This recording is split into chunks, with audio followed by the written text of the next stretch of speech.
जय श्री जगन्नाथ भाई मैंने सर्वप्रथम गुरुदेव गणपति और जगदम्बा को प्रणाम करी आज आम राष्ट्र सेशन नवा आज आम राष्ट्र सेशन रही वास्तु मौलिक ज्ञान ये मौलिक ज्ञान उपर दयाकोरी बहुत भल भाव में ध्यान दिंतु आपण आगू जाई देखिए मौलिक ज्ञान देखु देखु आपंकर प्रेडिक्शन एत स्ट्रंग हो कह कहीं कहीं ना मौलिक ज्ञान आप रिलेट करेंगे डे टू डे लाइफ जिन सहित आज आम लेसन रह तत्व एवं पंचभूत पंचभूतଙ୍କର पंचभूत हिसाବରେ ଅଗ୍ନି ଜଳ ପୃଥିବୀ ଆକାଶ ବାୟୁ ଏଇ ଯୋଉ ପଞ୍ଚଭୂତ ଅଛନ୍ତି ଏ ପଞ୍ଚଭୂତ ହିସାବରେ ଗ୍ରହ ମାନଙ୍କର ତତ୍ତ୍ୱ କଣ ଏ ପଞ୍ଚଭୂତକୁ କୋଉ କୋଉ ଗ୍ରହ ମାନେ କଣ୍ଟ୍ରୋଲ କରୁଛନ୍ତି ବା ପଞ୍ଚଭୂତ ଜନିତ ସମସ୍ୟା ଯୋଉ ସଂସାରରେ ସମାଜରେ ଦେଖାଯାଉଛି ସେଟା କଣ ପାଇଁ ଦେଖାଯାଉଛି ଏବଂ କୋଉ ଗ୍ରହ ୟାକୁ ଡୋମିନେଟ କରୁଛନ୍ତି ସେ ବିଷୟରେ ଆମେ କ୍ଲିୟରଲି ଚେକ୍ କରିବା ଏଇଟା କହିସାରିଲା ପରେ ମୁଁ ରିମାଇଣ୍ଡ କରିବି ତେବେ ଚାଲନ୍ତୁ ଆଗ ଆମେ ଦେଖିଦବା ତାପରେ ଆମେ ପ୍ରେଡିକ୍ସନ ଆଡିକି ଯିବା ଦୟାକରି ମତେ କହିବେ ସ୍କ୍ରିନ୍ ଆସିଲା କି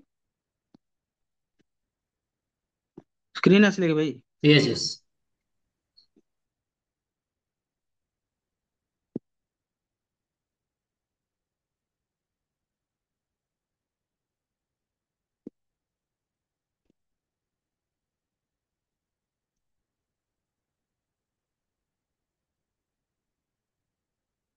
ଦେଖନ୍ତୁ ଏ ସେସନ ମୁଁ ନାଁ ଲେଖିଲି ପଞ୍ଚଭୂତ ଓ ନବଗ୍ରହ କ୍ଲିୟର ପଞ୍ଚଭୂତ କଣ କଣ ରହିଲେ ନା ଅଗ୍ନି ପୃଥିବୀ ବାୟୁ ଜଳ ଆକାଶ ଅଗ୍ନି ତତ୍ଵର ଗ୍ରହ କିଏ କିଏ ନା ରବିଦେବ ଭଗବାନ ସୂର୍ଯ୍ୟ ଏବଂ ମଙ୍ଗଳ ପୃଥିବୀ ତତ୍ଵର କିଏ ହେଡ୍ ନା ବୁଧ ଜଳ ତତ୍ଵର ବାୟୁ ତତ୍ଵର ହଉଛନ୍ତି ଶନିଶ୍ଚର ମହାରାଜ ଜଳ ତତ୍ଵର ହଉଛନ୍ତି ଚନ୍ଦ୍ରଦେବ ଓ ଶୁକ୍ରଦେବ ଏବଂ ଆକାଶ ତତ୍ଵର ହଉଛନ୍ତି ବୃହସ୍ପତି ଏ ପାଞ୍ଚଟା ଜିନିଷ ମୁଁ କାହିଁକି ପଢେଇଲି ଏ ଜିନିଷଟାକୁ ସମସ୍ତେ ଟିକେ କାଇଣ୍ଡଲି ନୋଟ କରିବା କଥା ଯଦି ନୋଟ କରିପାରିବେ ପଢିବା କଥା ମନେ ରଖିବା କଥା ଆପଣଙ୍କ ମେମୋରି ଯଦି ବହୁତ ସାର୍ପ ଅଛି ଆପଣ ନ ଲେଖିଲେ ବି ଚଳିବ ଠିକ ଅଛି ତେବେ ଏବେ ଆମେ ଜାଣିବା ଯେ ଆମେ କଣ ପାଇଁ କି ମୁଁ ଏ ପଞ୍ଚତତ୍ଵର ଜିନିଷଟା ଆପଣ ମାନଙ୍କୁ କହିଲି ଯେତିକ ବଡି ରିଲେଟେଡ ପ୍ରୋବ୍ଲେମ ହବ ଯଦି କାହାର କୁଣ୍ଡଳୀରେ ମାର୍ସ ସନ୍ ସଟନ ଯଦି ଇନଫ୍ଲିକ୍ଟେଡ ହେଇଗଲା ତାହେଲେ ତାକୁ ବାୟୁ ସମ୍ବନ୍ଧୀୟ ପ୍ରୋବ୍ଲେମ ଟା ହବ ଯୋଉ ଗ୍ୟାସ ହୁଏ ଲୋକମାନଙ୍କର ଠିକ ଅଛି ଯଦି ଏସିଡିଟି ହେଲା ତାହେଲେ ମାର୍ସ ଆଉ ସନ୍ ରିଲେଟେଡ ହବ ଯଦି ୱାଟର ରିଲେଟେଡ ପ୍ରୋବ୍ଲେମ ହେଲା ବଡିରେ କିଛି ୱାଟର ରିଲେଟେଡ ଡିସବାଲାନ୍ସ ହେଲା କାରଣ ବଡିର 70% ତ ଜଳ ତାହେଲେ ସେଟା ଚନ୍ଦ୍ର ଏବଂ ଶୁକ୍ରଙ୍କ ଯୋଗୁଁ ହବ ଆଉ ବଡିର ମାଂସ ବା ଚର୍ମର କୌଣସି ପ୍ରୋବ୍ଲେମ ହେଲା ତାହେଲେ ସେଟା ବୁଧଙ୍କ ଯୋଗୁଁ ହବ ଆଉ ଯଦି ମଣିଷ କୌଣସି ପାଗଳା ହେଲା ତାହେଲେ ସେଟା ବୃହସ୍ପତିଙ୍କ ଯୋଗୁଁ ହବ ଠିକ ଅଛି ରେସ୍ପିରେଟୋରୀ ସିଷ୍ଟମର ପ୍ରୋବ୍ଲେମ ହେଲା ତାହେଲେ ଆପଣଙ୍କର ଶନିଙ୍କ ଯୋଗୁଁ ହବ ଏଇଟା ବହୁତ ଗୁଡା ଅଛି ଏମିତି କହୁଥିଲେ ଚାଲିଥିବ ଏ ପଞ୍ଚତତ୍ଵକୁ ଆପଣ ମନେ ରଖନ୍ତୁ ଆପଣ ଯୋଉ କୁଣ୍ଡଳୀରେ ପାଇବେ ଯୋଉ ଗ୍ରହଟି ଇନଫ୍ଲିକ୍ଟେଡ ହେଇଗଲା ରାହୁ ଆଉ କେତୁଙ୍କ ଦ୍ଵାରା ତାକୁ ସେଇ ରିଲେଟେଡ ପ୍ରୋବ୍ଲେମ ଟା ଜୀବନରେ ରହିବ ସେଇ ତତ୍ଵ ରିଲେଟେଡ ପ୍ରୋବ୍ଲେମ ଟା ଜୀବନରେ ରହିବ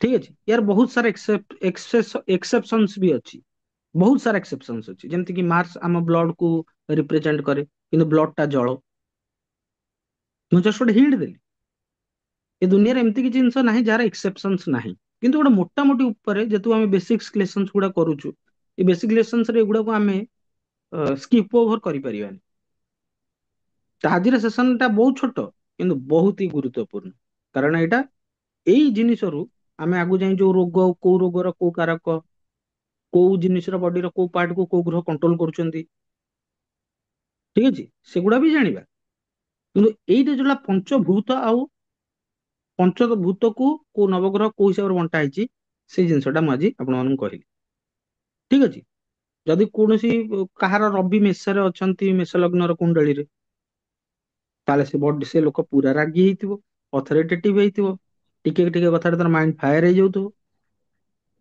କାହାର ଚନ୍ଦ୍ର ଫୋର୍ଥ ହାଉସ ରେ ଅଛନ୍ତି, ସେ ଇମୋସନାଲ ହେବ ହିଁ ହେବ, ସେଥିରେ କୌଣସି ସନ୍ଦେହ ଅବକାଶ ନାହିଁ। କାହାର ଚନ୍ଦ୍ର ଫୋର୍ଥ ହାଉସ ରେ ରହିକି ମାର୍ସ ଦ୍ଵାରା ଇନଫ୍ଲିକ୍ଟେଡ ହେଇଗଲେ, ତାହେଲେ ସେ କେତେବେଳେ ହଠାତ୍ ରାଗି ଯାଉଥିବ, କେତେବେଳେ ହଠାତ୍ ଥଣ୍ଡା ହେଇଯାଉଥିବ। ତେଣୁ ଏଇଟା ଚାର୍ଟ ଦେଖିଲେ ହିଁ ଜଣା ପଡିବ। ଆପଣ ମାନେ ନିଜ ନିଜ ଚାର୍ଟ ଉପରେ ଇମ୍ପ୍ଲିମେଣ୍ଟ କରନ୍ତୁ, ଆପଣ ନିଜେ ବୁଝିପାରିବେ। ଆପଣଙ୍କର ଯୋଉ ଦି ତିନି ଗ୍ରହର ଯୋଗ ରହୁଛି, ଦି ତିନିଟା ଗ୍ରହ ମିଶି ବସଛନ୍ତି, ଧର ମାର୍ସ ମୁନ କାର ବସିଗଲେ, କଣ ହେଲା? ଇଏ ଅଗ୍ନିକୁ ଜଳ ବାଷ୍ପ ହବ। ସେଇ ମାର୍ସ ମୁନ ଯଦି କାର ସିକ୍ସ ହାଉସ ରେ ବସିଗଲେ, ଏମିତିଆ ଗ୍ୟାସ୍ ହବ ଯେ ଖାଇବା ହଜମ ହବନି। ମୁଁ ଦେଖ ଏଇ ଛୋଟ ଜିନିଷରୁ କେମିତି ପ୍ରେଡିକ୍ସନ ହେଇପାରେ। ମାର୍ସ ମୁନ କାର ଲଗ୍ନରେ ବସିଗଲେ, ଆଜି ଗୋଟେ ଚାର୍ଟ ଦେଖିଲି ମାର୍ସ ମୁନ ଲଗ୍ନରେ ବସିଛନ୍ତି। କୁଲର ଦ୍ୟାନ ସନ୍ ହଟର ଦ୍ୟାନ ଆଇସ୍, ଏ ସରି ଓଲଟା କହିଦେଲି, କୁଲର ଦ୍ୟାନ ଆଇସ୍ ହଟର ଦ୍ୟାନ ସନ୍। ମାନେ ତାର କେତେବେଳେ ସିଏ ଏତେ ଥଣ୍ଡା ହବ, ଏତେ ଥଣ୍ଡା ରହିବ ଯେ ମାନେ ତାକୁ ପୁରା ଡିସରେସପେକ୍ଟ କଲେ ବି କିଛି କହିବନି, କେତେବେଳେ ଛୋଟ ଛୋଟ କଥାକୁ ନେଇ ଫାୟାର ବି ହେଇଯାଇପାରେ। ତେଣୁ କୋଉ ତତ୍ଵ କାହା ସହିତ ମିଶିଲେ କେମିତିଆ ରୋଲ ପ୍ଲେ କରୁଛି, ସେଇଟା ଆପଣ ବାସ୍ତବିକ ନିଜ କୁଣ୍ଡଳୀ ଉପରେ ଲଗେଇକି ଦେଖନ୍ତୁ। ଯଦି ଲେଟ୍ ସେ ମୁଁ ନାଁ କହିବିନି, ଯେହେତୁ ଏଇଟା ପବ୍ଲିକଲି ଯାଉଛି, ଯଦି କାହାର ସଟନ ମୁନ ଆଉ କେତୁରୁ କଂଜକ୍ଟ ହେଇଗଲା, ଠିକ ଅଛି, ସଟନ ମୁନ ଆଉ କେତୁ କଂଜକ୍ଟ ହେଇଗଲା। ସଟନ ହଉଛନ୍ତି ବାୟୁର କାରକ, ମୁନ ହଉଛନ୍ତି ଜଳର କାରକ। କେତୁକୁ ମୁଁ କାଲି ଭିଡିଓରେ କହିଥିଲି ଯେ କୁଜବତ କେତୁ, କୁଜବତ କେତୁ ମାନେ ମଙ୍ଗଳ। ମଙ୍ଗଳ କେତୁ। ମଙ୍ଗଳ କେତୁକୁ ଆପଣ ଦେଖିଲା ବେଳେ ଆପଣ ଯଦି କେତୁକୁ କିଛି ନ ପାଇବେ, ତାହେଲେ ତାକୁ ମଙ୍ଗଳ ସହିତ ତୁଳନା କରିବେ ଏବଂ ରାହୁକୁ ଶନି ସହିତ ତୁଳନା କରିବେ, ଠିକ ଅଛି ନା। ତାହେଲେ ସେଠି କିଏ ବସିଗଲେ ନା ଅଗ୍ନି ତତ୍ଵ, ଜଳ ତତ୍ଵ, ବାୟୁ ତତ୍ଵ ବସିଗଲା। ଏ ତିନିଟା ବସିଲା ପରେ କଣ ଇମ୍ପାକ୍ଟ ହବ ତା ଜୀବନରେ, ଆଉ ସେଇ ଭାବ ରିଲେଟେଡ ଯୋଉ ଭାବରେ ବସିଲା କଣ ଇମ୍ପାକ୍ଟ ହବ। ଏଟା ହେଲା ଭାବର ଆଷ୍ଟ୍ରୋଲୋଜି, ମାନେ ଏଠି ତତ୍ଵ ଉପରେ ଗେମ୍ ଚାଲିବ। ଆଉ ଯଦି ସେଇଠି କୌଣସି ରାହୁ ଆଉ କେତୁ ସେଠି ଦେଖିଦେଲେ, ରାହୁ ତ ନିଶ୍ଚିତ ଭାବରେ ଦେଖିବେ, କେତୁ ବସିଛନ୍ତି ମାନେ ରାହୁ ଦେଖିବେ। ସେଠି ଯଦି ଅନ୍ୟ କାହାର ଆସିଗଲା, ଦୃଷ୍ଟି ଆସିଗଲା, ଭେନସ ର ଆସିଗଲା କି ଇଏର ଆସିଗଲା, ଜୁପିଟର ଆସିଗଲା, ତାହେଲେ ସେ ଜାଗାଟାରେ ସେ କଣ ପ୍ରୋବ୍ଲେମ ଦବ। ମାନେ ଏ ଲୋକର ମେ ବି ହେଇପାରେ ଏହାର ତଳିପଟ ରିଲେଟେଡ ପ୍ରୋବ୍ଲେମ ଥାଇପାରେ, ଠିକ ଅଛି ନା, କାରଣ ସେଇ ଅଙ୍ଗଟାକୁ ସେ ଦେଖାଏ। ତେଣୁ ଇଏ ସବୁ ହେଲା ରିସର୍ଚ୍ଚର ବ୍ୟାପାର। ଆପଣ ମାନେ କେମିତି କୋରିଲେଟ କରି ଇଣ୍ଟରପ୍ରିଟ କରୁଛନ୍ତି, ସେଇଟା ଆପଣ ମାନଙ୍କ ଉପରେ। ଭିଡିଓଟି ବହୁତ ଛୋଟ, କିନ୍ତୁ ଏତେ ବଡ ଶରୀରର ଏକ୍ସାମ୍ପଲ ଏକ୍ସପ୍ଲେନେସନ ଦବ ଯେ କହିହବାନି। ତେବେ ଆଜିର ସେସନ ଆମେ ଜାଣିଲେ ଗ୍ରହ ଏବଂ ତାଙ୍କର ତତ୍ଵ ଏବଂ ଛୋଟ ଛୋଟ କେମିତି ପ୍ରେଡିକ୍ସନ ହେଇପାରେ ତା ବିଷୟରେ। ଆଉ ଆପଣ ମାନେ ନିଜ ନିଜ କୁଣ୍ଡଳୀ ଉପରେ ଯାହା ଯାହା କହୁଛି ସେଗୁଡାକୁ ଇମ୍ପ୍ଲିମେଣ୍ଟ କରିକି ଦେଖନ୍ତୁ ନା। ଯଦି ସେଇ ଜିନିଷଟା ନ ହଉଥିବ, ତାହେଲେ ଆପଣ ଜାଣିବେ ଯେ ଆମେ କିଛି ବୁଝିପାରୁନୁ, କିଛି କରିପାରୁନୁ। କିନ୍ତୁ ମନେ ରଖନ୍ତୁ, ବିନ୍ଦୁ ବିନ୍ଦୁ ମିଶି ସିନ୍ଧୁ, ଆମେ ଯେତେ ଛୋଟ ଛୋଟ ପଢି ଚାଲିବା ଆଗକୁ, ସେତେ ସେତେ ଆମର ପ୍ରେଡିକ୍ସନ ଏବଂ ଆପଣଙ୍କର ଆଖି ସାମ୍ନାରେ ଚାର୍ଟ ଆସୁ ଆସୁ ଜାଣିଯିବେ ଯେ ଏଇ ଜାଗାରେ କାହାର କୋଉଠି କଣ ପ୍ରୋବ୍ଲେମ ଅଛି। ପ୍ରେଡିକ୍ସନ ଆମର ସବୁଦିନ ପଢା ହଉଛି, କିଏ କେମିତି ଇଣ୍ଟରପ୍ରିଟ କରୁଛି ସେଇଟା ତା ଉପରେ। ଆଜିର ସେସନ ପାନ୍ତି କି ସମସ୍ତଙ୍କୁ ଜୟ ଶ୍ରୀ ଜଗନ୍ନାଥ।